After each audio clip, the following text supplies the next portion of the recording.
This episode of Another Happy Pod is going to contain spoilers. If you've not experienced the content yourself, please go ahead and do so before coming back and listening to the boys ramble on about it. Thank you very much.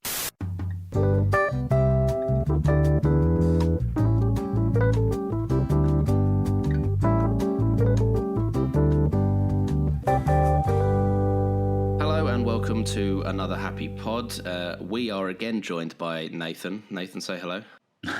Hello. Yes, we are joined by Nathan.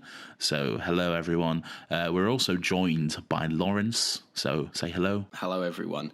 Today we're going to be talking about Birds of Prey. And again, this is the podcast where we try and keep it a bit light and breezy and we try and focus on the positive stuff. But that's not too difficult with this movie. I'm quite a big fan of this movie. Nathan, I think you've just finished watching it, haven't you?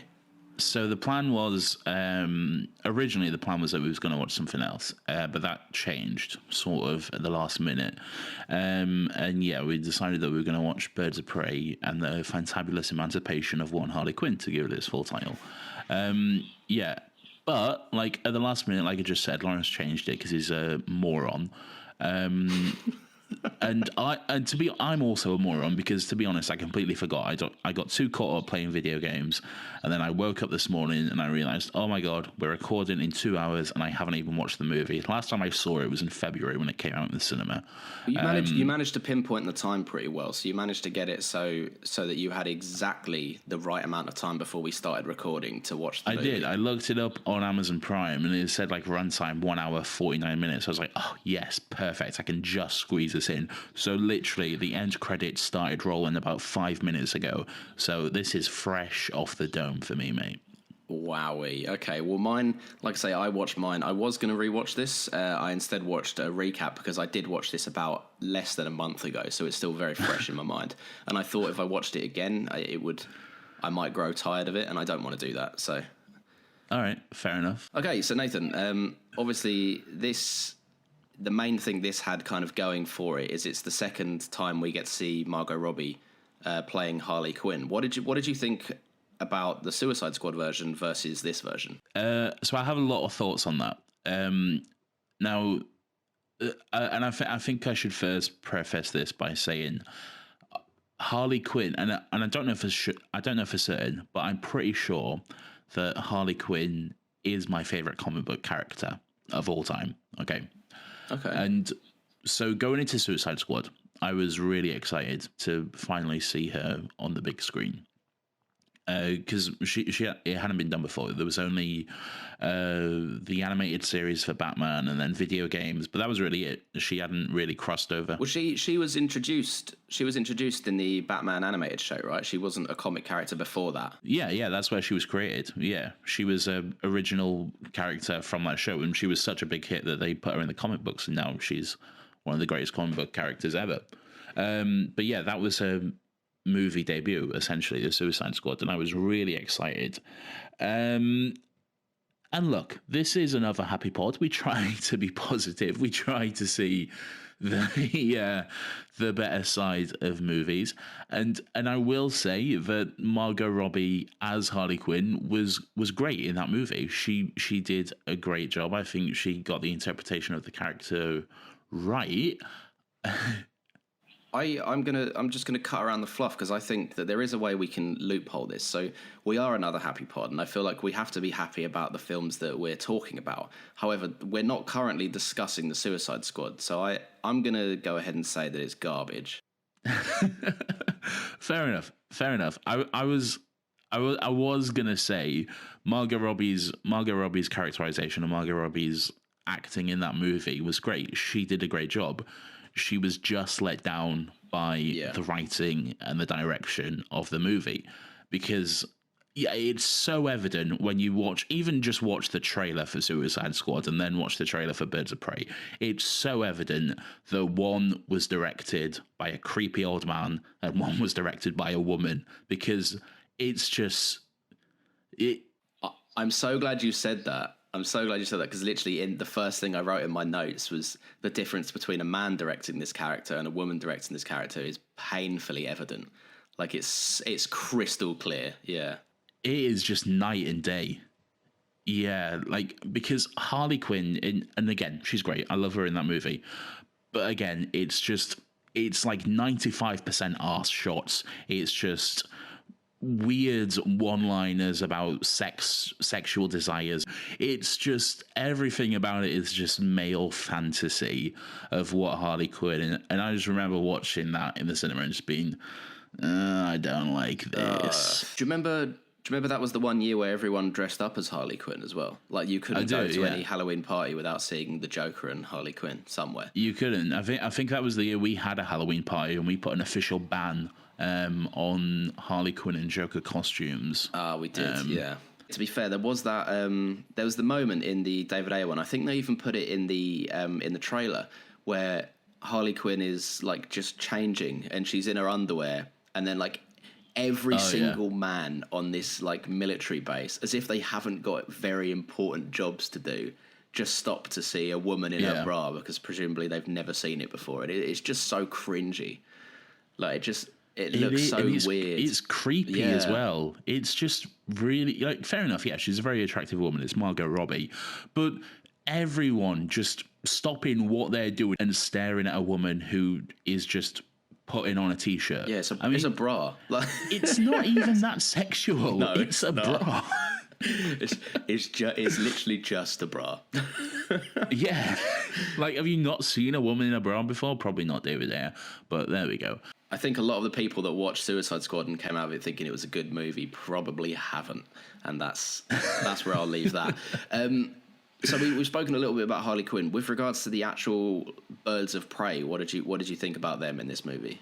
Oh my god! All right, I just circle back because again, I said what I said about Harley and Suicide Squad. I just want to focus it briefly on in Birds of Prey. Oh yeah. Again, night and day difference. Okay.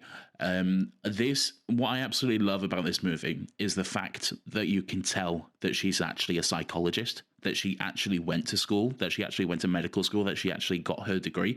Because there's moments like in the movie where she's giving like Cassandra Cain and Huntress like actual psychological medical advice. And you're like, oh yeah, you actually know what you're talking about. You're not just some insane clown. You actually know your shit. Yeah. Yes, though she's actually a more fully rounded and fully formed character. It's not just a eye candy. Essentially, she's not there to be a walking sex doll. Exactly. Yeah, she's there to actually protagonist the movie. She knows what she's talking about, and those fight scenes as well, which I'm sure we'll get to, are just incredible as well. Oh, they're very. I've got a lot to say on those fight scenes. So I'm glad you've mentioned them as well. So obviously we've spoken a lot about Harley Quinn and Margot Robbie's characterization of her and the difference in those two movies. But obviously she's not the only, she's not really the only protagonist in this movie. There's the actual Birds of Prey.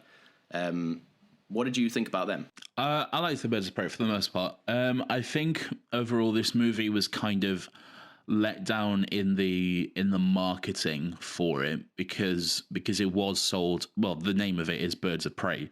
The movie's not though. It is mostly Harley Quinn, and I don't think that's a bad thing. I mean, like I say, I love Harley Quinn, but they don't really get much time to shine.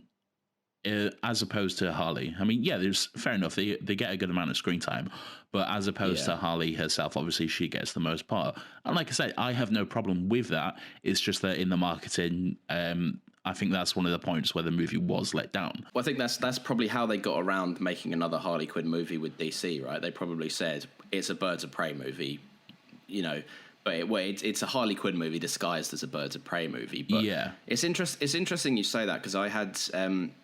One of the things I really, really enjoyed was I completely agree. I think like people like Black Canary and Montoya are kind of pushed aside a little bit.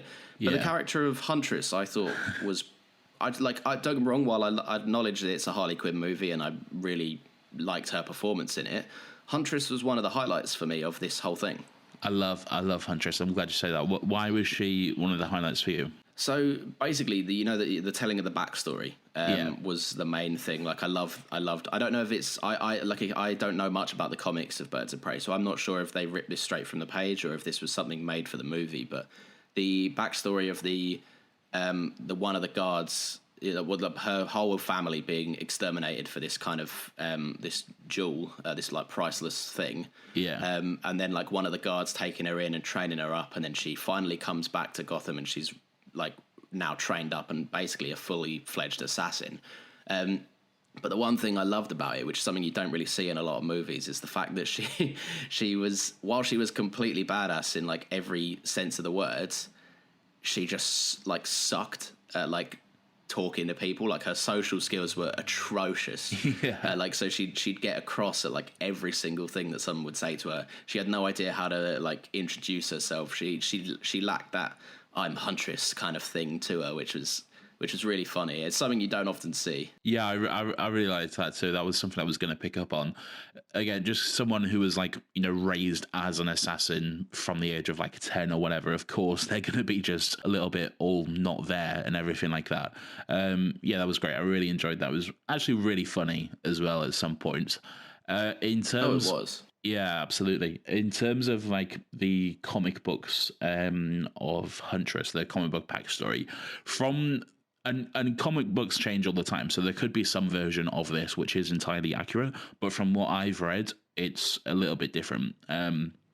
So in the Huntress stories that I've read, Huntress is Frank Bertinelli's daughter, but he has her fiance killed. Like Frank Bertinelli has his daughter's fiance killed, and okay. And this is like someone, because I believe her fiance was actually working with the police to bring down the crime family. Yeah, and that is then what causes her to go away and train and become the Huntress. And from what I've read, she's actually usually taking revenge on her own family, going after her dad and trying to bring down the crime organization. I kind of like that they changed it to this, though. I mean, again, it could be a comic book story. They change all the time, and there's lots of different interpretations. Yeah. I think this is a more organic way of doing it, though. It's a bit more clear cut. Like, I think if they would have put too much emphasis on she's tracking down her own family, and it's that kind of an emotional journey for the character, I don't think it would have done it a good service. Like, I feel like there's not enough time in this movie given to Huntress to really flesh that out. Oh yeah, you're absolutely right. Like that's a whole movie on its own, essentially. Yeah, massively. Yeah, so it did make sense that they changed it. And it is definitely for the better. I think in a movie like this, you don't want her motivation to be the fact that her boyfriend was killed, because that just kind of. The film is about emancipation. Like you don't want to like Harley's whole journey is like basically being seen as someone that isn't just under the Joker's thumb and can't be touched because of the bloke she's with. Which again was another thing I really, really liked about this movie. Just to sidetrack it for a second, I don't know if you noticed this, the design they have for the Joker in the opening animated section is nothing to do with the Jared Leto one. No, it's really not. I think they're doing everything in their power to make the audience forget that Jared Leto ever played this character, which I appreciate. I also appreciate that because, oh boy, I do not like that version of the Joker. Oh, it's bad. It's just bad. Yeah, it was like much more like animated series Joker. If anything, it was definitely a lot more comic booky than some weird guy with tattoos. But yeah, that's a change I'm okay with. Whatever, just get him out of the universe. Yeah. You spoke about the fighting scenes, the action segments of this.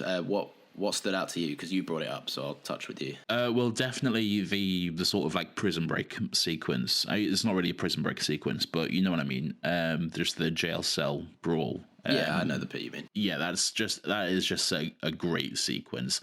First of all, you have just Harley going in there with what seems like a paint cannon, like a beanbag cannon. Yeah. But still managing to, mess everything up and deal a lot of damage to these cops. But then I thought that was really interesting, because what I really, really liked about that was she's obviously gone in and she doesn't want to massacre. Like, she's not gone in to kill all the police in the room for just being there and doing their jobs, which I liked. But I think she inadvertently must have killed like at least 3 of them, like just through the damage she unleashes. Like this, she jumps on a guy's leg, even if he's not like lying there, like he's paralyzed. Oh, she's caused some damage. Like he's never working again. I mean, she already paralyzed someone else earlier in the movie, like that driver guy, when she just jumped on his legs. That was clean out of like that. There may as well have been bone on the floor at that point. That was Really? ridiculous. Yeah, that was brutal. What I also liked about the fight as well, the moment where they're being chased through like the evidence locker, and then she's hiding behind the cocaine, and the guys just unload rounds of ammo into the cocaine, and then she essentially uses that as fuel. Like she gets high, and then essentially uses that as fuel to just beat the out of the other guys, and it's just great. You see the moment, don't you? Because she kind of looks around her, and then she just kind of really deeply inhales, and then you see her eyes kind of peeing open, and it's like, oh, geez, now we're going. I don't know if you noticed this. I don't know if I'm looking too far into it as well. I kind of thought that there was like a mixture of brutal fight choreography, like the hand-to-hand combat stuff was like brutal. Yeah. But there was also kind of a fresh mix of like cartoonish expressions on people's faces. Like, I don't know if that's like they're harkening back to the fact that she is kind of raised out of an animated series and her most iterations of this character have been animated. But every time someone gets punched in the face, they do like this kind of either like a 360 spin with like a big wide open mouth, or like they just basically react in a way that no normal human being would if they were punched in the face. I don't know if you picked up on that or if it's just me. I didn't actually, to be honest with you. I think what that is more than anything is just the fact that over the years, and a lot of people kind of have a problem with this. I'm mostly okay with it, but over the years, Harley has become more Deadpool-esque, and that's kind of evident in this movie as well. Yeah. There's like a lot of fourth wall break, and there's the narration all the way through it by Harley and everything like that. And I just think it's a little bit of a nod to that, where it's just it is this like brutal fighting style, and it is like based in reality, but there's also just an element to it that's just a little bit heightened, just a little bit cartoonish, and just having fun with it, really. I think that's what that is more than anything. Yeah. I don't know, though. I could be wrong. No, that's fair. So one thing that I kind of noticed was how tonally different this film was. And I don't just mean in the sense that like what they put in front of the camera and kind of like the color grading and all of that. Like, We've spoken about this in the past. The look of Gotham changes to fit whatever tone of the story you're telling, even if it's in the same universe. Yeah, it really does. Movie to movie, that city changes. Oh, it does. These people must have like I just feel bad for the ordinary people that live in Gotham, because they're just like it's constantly changing. I feel like what must happen is that like they go from like Birds of Prey to where it's basically just New York. And it's like just a normal bog standard New York. And then they go to, I don't know, say Man of Steel is next down the line. And it's like the bin men have stopped doing their jobs. It's dirty. It's grimy. Like, it's just, it's disgusting. But yeah, what did you think about the look of Gotham in this? And do you think it worked? So Gotham, like you said, for the most part, it's just basically New York City. So that's kind of the one of the things I don't like about movie adaptations. And I think I said this to you when I saw Joker as well. One of the things I didn't like about that movie is that Gotham was just literally New York. It was literally just New York, but they had just changed the name. There was absolutely nothing about that city that was Gotham-esque. Birds of Prey is a little bit different. For the most part, it was just basically New York. But then when you get towards the third act, when they go to Amusement Mile, and then things become a little bit more fantastical, a little bit darker, and then on Founders Pier as well. Like, that's Gotham. Gotham is this crazy, weird, cartoonish city with ridiculously tall buildings and giant carnivals with big clowns all over the place. It's a terrifying place to be. Yeah. That is Gotham. And that part I liked. But for the most part, it is just New York. Yeah, you're absolutely right. I feel like it's a good point, because I'm just thinking about it now. Do you feel like that kind of detracts from it a little bit? Because I feel like now that you've kind of mentioned it, I mean, I suppose I don't notice it in the movie, which is a good thing. But yeah, do you feel like that would detract from it a little bit? Because it vastly changes. It becomes very, very different. Like the Amusement Mile to the normal kind of city. I think I see what you're saying. I think it works though because it's not like the city itself suddenly changes. It's like one very specific part of the city. Like if they had just suddenly gone downtown and then it was suddenly this giant square with huge Gothic architecture and everything like that, then yeah, that would have been like a big hard turn. Yeah. But it's like more on like the outskirts of the city. It's more you can easily just say it's like, you know, just somewhere outside of town or whatever. Yeah. So yeah, that's not too much of an issue for me, really. Okay. No, fair enough. With the villain, I will let you talk on this because I know how much you adore this performance. Oh my god, Ewan McGregor is one of the greatest actors ever, and first of all, he's just so good in this movie, and clearly so very gay as well. Oh, he's so gay. He is so gay. Him and Victor Zsasz are clearly having some kind of relationship, which I absolutely loved. I'm all for that. They are straight up kissing. They really are. Behind closed doors, there's some kissing involved. There's one moment which I absolutely love. It just made me laugh so much. It's when Dina comes to essentially work for Black Mask, and he's given her like the tour of all his stuff, all his treasures and everything like that, and he's got those shrunken heads, those like ancient shrunken heads. Oh, yeah. And he just says the line like, it's so weird, they're just weird shrunken heads in my living room, it's so gross. Yeah. Oh yeah, no, he's brilliant. But that's one of my favorite things about Ewan McGregor just as an actor in general, is the fact that I don't think he's ever phoned in a performance.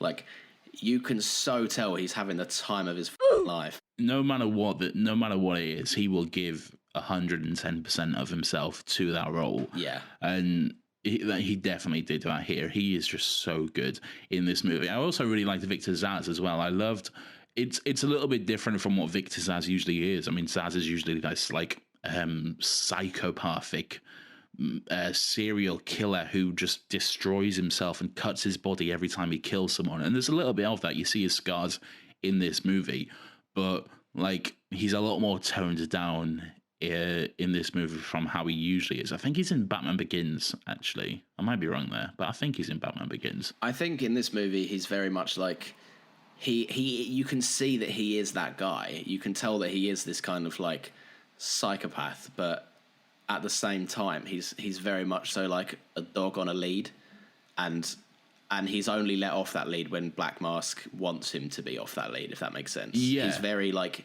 he's basically like, he'll stand there and just wait for the kill order, and when he gets it, he'll have his fun. He's also, I get what you're saying. He is kind of like a dog on the lead, but he also like feeds the anger of Black Mask as well, though, because like there's the moment in the nightclub where there's that woman who's just laughing very loudly, and then Ewan McGregor, he takes offense to that, and he's like, is she laughing at me? And Victor Zsasz just leans in his ear and goes, she is. Yeah, she's laughing at you. Yeah, he's kind of there to cause the anarchy part of it, isn't he? The way I thought of it is like he was essentially Harley to his Joker, essentially. Yeah, that's a good way of looking at it, actually. Yeah, they work well together though. They were a really, really good pair, and also he may have like been kind of cartoonish and very camp and over the top, which absolutely worked for him. But he was also brutal and terrifying as well, though. Like again, that moment where he makes the woman in the club stand up on the table and just dance in front of everyone. It's creepy and it is really scary as well. It's disgusting. Like, yeah, you can tell that he's he's like, to everyone he's like the friendly kind of club owner, but everyone in that club is scared of him, and then that's the moment where you really see why. And I think that comes quite late into the movie. Like, you've had quite a few scenes with him at this point where like he's doing a lot worse. Like physically he's like killing people, murdering people, laughing at people dying, and then that's the scene where you kind of go, oh. And I think that's only kind of, it's made to be a lot bigger, and you're meant to kind of take that moment, especially because the film is one of the through line messages of the film is female empowerment. So you need that moment where a female is kind of completely degraded to take the villain seriously, which I think is really effective in the movie. It really is. There's one moment. You're absolutely right. He doesn't. I don't think he ever killed anyone himself, though. Like, he fired one shot and he shot the cop. I forget her name. Montoya. Yeah, Montoya. He shot Montoya, but I think other than that, he didn't actually ever get his hands dirty at all. Really. Well, that's why he's got Victor Zsasz, isn't he? Yeah, exactly. That's why he's got Victor there to do his work for him. There's one moment at the beginning where you see Victor cutting off the faces of his victims, which, by the way, is pretty brutal, pretty intense. And there's the daughter or there's someone there, and he says he's going to let her go. He's got his message across. He doesn't need to kill the girl so she can go, whatever.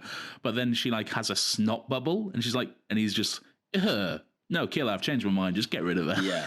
Oh, I wrote that in my notes. I was literally going to ask you about that, because that's the moment where, for me, he kind of went I went, oh, this guy is bad.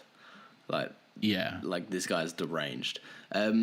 Hilarious, but deranged. And in this universe as well, he seems much more menacing and threatening than the Joker does. Granted, we haven't seen a lot of the Joker in this universe, but from what we have seen... Nathan, I have a serious question to ask you. Oh, here we go. Are you reading my notes right now?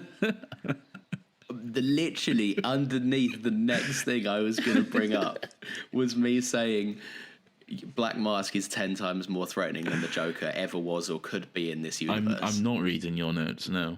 But there we go. Oh, great minds think alike, I guess. Great minds, Nathan. There we go. There's a reason why we're best friends, clearly.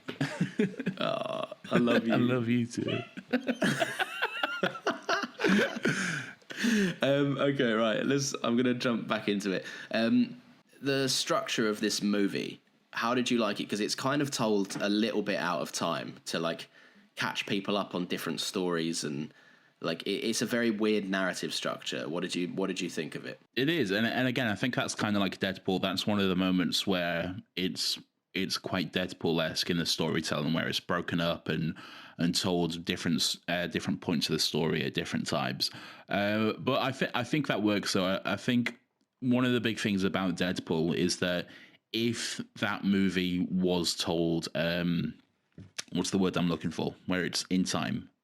Chronologically, yeah. If that movie was told chronologically, then I don't think it would have worked as well as it did if it's broken up. And I think that is the same with Birds of Prey as well. I think if it had just been straight story from start to finish, chronological, then it would have just dragged a little bit at times. If you break it up, it's much better on the pace, and you're jumping back and forth. Yeah. It just keeps things exciting, really. So again, that is kind of one of the ways it's borrowing from Deadpool. But if you're going to borrow from something that works, essentially. So why not? Well, I think with both of the examples, being Birds of Prey and Deadpool, they both work in that narrative kind of non-chronological order and structure, because the character is telling you the story. With Deadpool, it's very much so I'm telling you the events of this kind of situation. With Harley Quinn, it's a little bit more narrative and a bit more loose, but she's very much so still breaking the fourth wall and talking, and it's meant to be that she's basically speaking directly to us. But they work really well because of the fact that those two characters' minds are sporadic, they're random, they're always kind of thinking, and they can't switch off. So Absolutely. There'll be points where the story says something, and then Harley Quinn realizes that you haven't heard about that character yet, so she's like, oh, okay, let me go back and tell you a bit more about that character, which I think really works. Oh yeah, 100%. It's just absolutely, it's just the thing of the unreliable narrator. Again, it's a story technique used mainly in books a lot of the time, but more and more movies are starting to use it now, and it's great. It definitely works. Like I said, it's just the storyteller, in this case Harley, realizing along the way that you don't know this piece of information, you don't know who this is. Let me catch you up. Let me tell you about it. And yeah, it absolutely works. It keeps the pacing fresh. It keeps it exciting. Worked for me, man. I liked it. So one thing that I noticed about this movie, for me at least, was the ending is very weirdly abrupt. I don't know if you picked up on that as well. I think it's a fitting ending, but it seems very sudden. It asks a lot of questions, and I think they deliberately kept Harley Quinn open ended to basically see how audiences responded to this movie, whether they were willing to give the property of Harley Quinn another go around. Because of Suicide Squad, and although I know Harley Quinn was amazing in Suicide Squad, she was one of the best parts of the movie. She was still very much so a product of people said, it's a bad movie, bad characters, blah blah blah.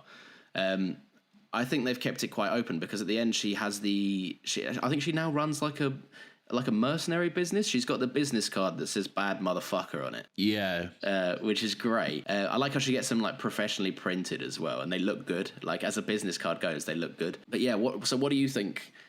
If we were going to get another movie like this, probably not Birds of Prey because I feel like their story's wrapped up. But if we're going to see what Harley does after this, where do you think it could go? Because she's now traveling with that kid as well. Yeah, she seems to have taken Cassandra under her wing, and she even calls her apprentice at one point, which is definitely interesting. To be honest, I don't think we're going to see much of that though, because Harley is next showing up, as we know, in the Suicide Squad, in James Gunn's The Suicide Squad. And we haven't seen much of that movie. We haven't seen the trailer. We've just seen some behind the scenes footage and a little stylized character introduction sheet. So at the time of recording, we really haven't seen much of that. But it doesn't really look like they're going to reference too much of what happened here, much at all. Cassandra's not there for a start, so there's something. That's kind of the way DC are going, though. But yeah, I definitely like to see more of that. I liked Cassandra Cain. She was a really good character. It'd be interesting to see if she ever does become a Batwoman. I don't know if you know that, but Cassandra Cain is Batwoman in the comics. Yeah, I heard that she does grow up to be, but I didn't know if that. I doubt that will be this iteration of the character because I don't think that's what they're doing with her. It seems I think they would have set that up if they were going to go down that route in the future. Yeah, possibly. I mean, it could work. With this universe is changing all the time, so there really is any way they can take it, essentially. I think one of the things that the DC universe really does seem to have going for it now is the fact that they're just not so beholden on what came before, essentially. They'll change. If it works, then they'll change it. Why not? Just go for it. I kind of like that. It's different to the Marvel style where it is just an ongoing story. Well, that's exactly what I was going to say. The last thing I was going to mention to you was basically your thoughts on how DC is running things now, because I think they tried for a very, very long time to copy Marvel and do the same thing Marvel did, but where Marvel took 5-6 movies to get to the Avengers, they took 2 to get to Justice League, and then obviously we all know how that did. I'm not going to beat a dead horse on it, but I think they finally found the way that they can compete with Marvel, and that's by doing pretty much whatever they want. Well, yeah, essentially pretty much the exact opposite of what Marvel's doing. You say they're not beholden to what came before and what is technically going on in that timeline. It's just if they like the character and they need the character, and the audience like the character that's the current iteration and don't need it to be recast, they're just going to do it. Imagine if Marvel got up to Endgame and then realized that they wanted to recast Thor in the next movie, and then they made a Thor origin story, and then they made Spider-Man Far From Home. MCU fanboys would go wild. They would hate it. They really would. And that's rightfully so, but then that's exactly what DC are doing with the new Batman. And I think it works for them. They finally found their niche, which is good.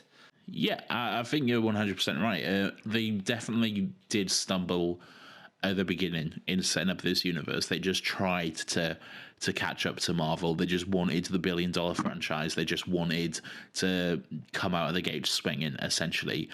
And that is definitely what shot them in the foot. I mean, yeah, all right. I'm not going to get into this too much, but people absolutely love the Snyder movies. Whatever. like what you like, okay? Not my cup of tea. Go for it, all right? But Nathan, we've got to keep them open-ended so that we can explore them on the podcast. When the Justice League comes out, we need to be neutral about this. Stop giving away our takes. I'm sorry. I'm very sorry. But yeah, it's definitely a lot better now because the last few movies that have come out there, I've actually really enjoyed. I mean, Shazam was great. I absolutely loved that. Aquaman was okay. Definitely a step in the right direction. Not too good, but yeah, it was fine. But Birds of Prey, yeah, definitely one of the best in my opinion. And from what we've seen of Wonder Woman 84 as well, that looks great too. I'm all for that. I'm all for that. And just bring fucking Steve Trevor back. Why not? Just have him alive. I don't care. Change it. Yeah, if they need him, they need him. Yeah. I think that's one thing DC are doing really well. They're like, one thing I'd say that, like, I think DC and Marvel right now are pretty on par with each other. I know Marvel has the history of the backlog of movies behind them, and they have way more of a proven track record of success, but the thing that I think that DC actually has over Marvel right now is the fact that they're giving directors the properties and going run with them. Because for so long, the internet was screaming at DC going, just let the filmmakers make the films. The studios don't know how to. I think the same could be said for Marvel, though, because for a long time, like a lot of Marvel movies were just the exact same, though. But a lot more recently, you've had, Taika Waititi, Ryan Coogler. I agree with the smaller properties. Like, I think when you look at, like, although don't get me wrong, I'm the first person to admit that I'm like an Infinity War and Endgame, like, fanboy. I love the Avengers movies. But if you look at the directors, bearing in mind that The Winter Soldier was very much a Russo brothers movie. Yeah. Then Civil War was also a Russo brothers movie, but they kind of lost that edge of the handheld. Then Infinity War and Endgame, they could have been directed by anyone else. Like, they don't have a single aspect of the Russo brothers flair to them, which is good, because that's not what those movies needed. But I do think that they're bringing in directors, and directors are falling more into a studio trap rather than bringing in directors and then saying, run with this, do what you need to do with it. It's your film. Okay, so we've gone a little bit off topic. I'm going to stop talking about Marvel versus DC, but I just thought that this movie was kind of the main DC movie that highlighted what DC are doing right, so I kind of wanted to bring it in. Favorite moments from this movie, Nathan, because we're approaching runtime, and I kind of wanted to. We've been ending recently with our best moments from the movie, and I wanted to hear what yours were. Yeah, definitely the sandwich part, Harley Quinn sandwich, is it's absolutely ridiculous. It's stupid, but I love it. It's great. Everything with Roman, the Black Mask, Ewan McGregor again just knocks it out of the park altogether. And then as well, a favourite moment was actually the hyena. I actually really liked Bruce, the little hyena. I liked his little laugh that he did. That was quite cute. Good. He was good. He was cute. Also, the Canary Cry. I really liked the Canary Cry. Black Canary is a great character. She's explored obviously a lot more in Arrow, the TV show, and that whole universe. But that's a very different interpretation of the character to what we have here. And I really liked this version. I definitely liked the little hints she got first of all throughout the movie, like when she's singing and she just cracks the glass with her voice, but then later on the big canary cry that comes out. Love that moment, man. It was great. Yeah, no, it's good. I think for me, like I said, I've already said about the Huntress, one of my favorite moments was the fact that she was stood in the mirror looking at herself going, I'm Huntress. No, I can't do that. No, it sounds too serious. I'm Huntress. And like she was preparing, she was rehearsing to go and murder someone, which I thought was brilliant. Another moment, which I think is actually one of the most pivotal turning moments for Harley Quinn, in my opinion at least, is I can't remember what's the name of the shop owner that she lives on top of the guy's takeaway place. He calls her Lotus. I can't remember his name though. Well, that guy. Yeah.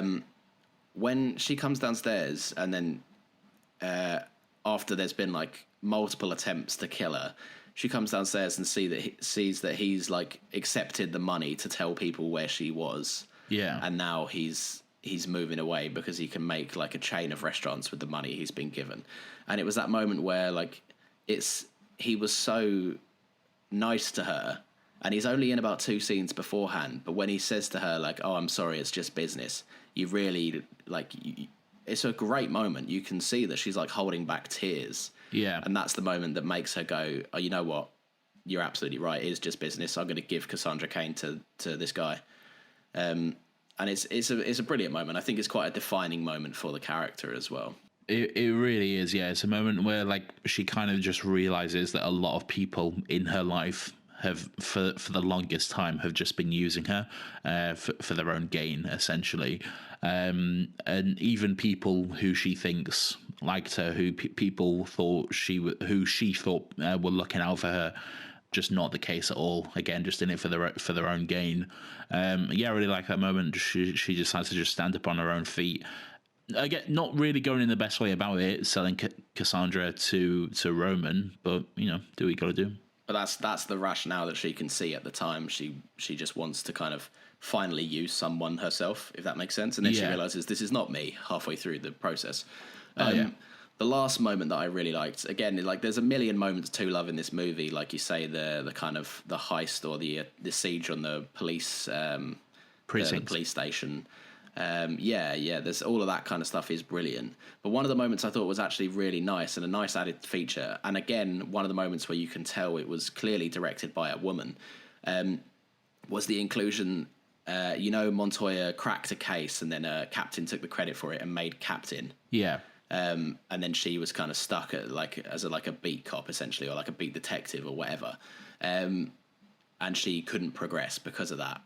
And then at the end, again, despite the fact that the captain had kicked her off and done the whole give me a badge and your gun cliche, that he took the credit again, and it was finally enough to make her walk out.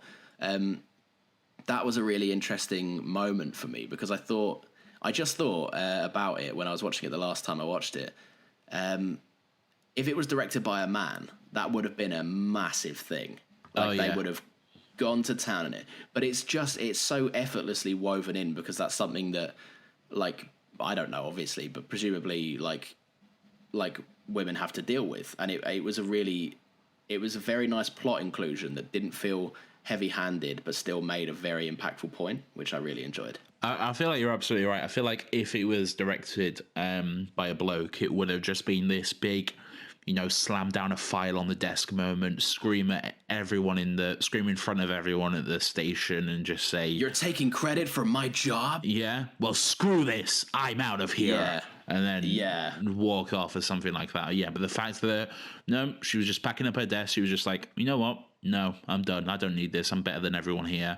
And then she goes and basically becomes like a vigilante outlaw kind of thing, which I thought was fantastic.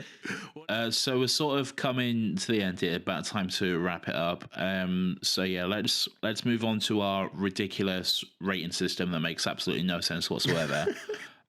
So how happy of a pod was this movie for you, Lawrence? Nathan, this was a tremendous, gleeful, joyful pod for me. I thought it was really fun, a very light-hearted take on a character that I think has been beaten in the media for the last couple of years, and also a character that kind of has a lot, even I say with those Halloween costumes, people would dress as Harley Quinn just because their boyfriend was dressing as the Joker kind of situation, and it was a very nice movie to liberate the character and go, no, she's a brilliant character in her own right, and it doesn't always have to be about the relationship with the Joker. So for me, it was I'm going to change it. It was a liberating pod. A liberating pod. Okay. Side note: if your boyfriend dresses up as the Joker, leave that relationship. Okay. This movie was a very happy pod for me, whatever that means. It was great. I really enjoyed it. I got to see my favorite comic book character realized on screen exactly how she should be, and not just as a walk-in sex object. So that was great to see. Great action in the movie. Really enjoyed it. So yeah, it was an ecstatic, gleeful, joyful pod. I use gleeful and joyful. What are you are copying my notes. I knew it. I knew you were looking at my I've been notes. exposed. No, it was a dubious pod. Does that Dubious mean? means like jubilant. What? Jubilant. No, dubious means like you're suspicious of but something. I changed it to jubilant though. Jubilant means happy. Yeah, so this was a very jubilant pod for me. And as always, this rating system means absolutely nothing. So just figure it out for yourselves and watch it. If there's one thing that Another Happy Pod are encouraging, it's that you go out and watch the movies and make up your own mind. You don't have to like them, but we're just trying to give you reasons why you should at least give them a go, because there's some hidden gems. That being said, we did just spoil everything. We did do that. Enjoy. Okay, so thank you very much for listening to this episode of Another Happy Pod. We've enjoyed discussing about the Birds of Prey. We're trying to stick to a rough upload schedule of Sundays and Wednesdays just to kick it off. It will eventually go down to one a week, but in the beginning we wanted to give you a little bit more in the week, just so, I don't know, just go and like us or something. Go and subscribe wherever. We are now on YouTube. I'm heavily behind in the upload schedule, but you can find us on Apple Podcasts, Spotify, YouTube. We're also on Google Podcasts now. I didn't realise that was a service that existed. Oh, are we? We are, yeah. We're also on Anchor and some other bizarre radio. Wherever you get your podcasts, you can find us. All right. If you get them from an old man on a USB file in the park while Clocks by Coldplay plays, then there you go. then that's where you can find them, from an old man at the park. There you go. He'll have the source. Oh, we're also on Twitter now. At Another Happy Pod. If you want to give us a follow, give us a message, let us know what, if anything, you want to talk about next. We're also on TikTok as well. No, we're not doing this. We're not doing this, Nathan. We're not doing this. We're absolutely on TikTok at Another Happy Pod. We are not on TikTok. Lawrence has not embraced TikTok yet, but I have. I'm fully on board. Catch me on there doing the WAP dance. So shut up. Right, I'm going to end this before we get too far down this rabbit hole. Right, thank you very much for listening. We will catch you on Wednesday. Another Happy Pod.